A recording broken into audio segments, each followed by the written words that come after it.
Police को सूचना मिलती है कि एक अपराधी हवाई अड्डे से भागने की फिराक में है। जासूस मेहुल अपने सहयोगियों के साथ हवाई अड्डे पहुंचता है। आगे जांच करने पर पता चलता है कि अपराधी के पास पासपोर्ट है और वह नकली है। पुलिस दो संभावित की पहचान करती है। दोनों पासपोर्ट को गौर से देखने के बाद क्या आप बता सकते हैं इसमें नकली पासपोर्ट कौन सा है? इसमें नकली पासपोर्ट यह है। आप अगर पासपोर्ट की तारीख पर ध्यान दोगे तो पता चलेगा कि 31 अप्रैल तो होता ही नहीं है। इसका अर्थ है कि यही अपराधी है।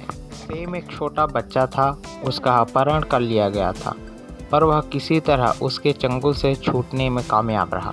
वह बहुत डरा हुआ था और अपने अपहरण के बारे में किसी से कुछ कहने की स्थिति में नहीं था। जासूस मेहुल ने सेम से अपनी कुछ जानकारी निकालने की कोशिश की, पर सेम एकदम चुप था। कुछ कहने के बजाय सेम ने मेहुल को अपना बनाया गया चित्र दिखाया। मेहुल ने गौर से चित्र को देखा और 3 संभावित अपहरणकर्ताओं की पहचान की। पहली ही नौकरानी ने कहा, मैं सब्जी लेने बाहर गई थी। पेंटर ने कहा, मैं पीछे के कमरे पुताई कर रहा था। गार्ड ने कहा, मैं तो गेट के बाहर खड़ा था। क्या आप बता सकते हैं कि इनमें से कौन अपहरण करता है? इनमें से अपहरणकर्ता पेंटर है। पेंटर के कपड़ों पर उसी रंग के धब्बे थे जिस रंग से सेम ने चित्र बनाया था। छात्र की स्कूल में पहले दिन ही हत्या हो गई। जासूस मेहुल स्कूल में पहुंचता है और स्टाफ से पूछताछ करता है। प्रिंसिपल ने कहा, मैं अपने कार्यालय में बैठकर काम कर रहा था, मुझे कुछ नहीं पता है।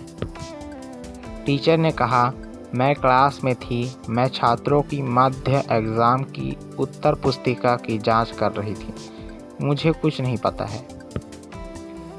मेल बॉय ने कहा, मैं तो मेल बांटने गया था, मुझे कुछ नहीं पता है। जमादार ने कहा, मैं तो टॉयलेट की सफाई कर रहा था, मुझे कुछ नहीं पता है। तो आप बता सकते हैं कि इनमें से खूनी कौन है?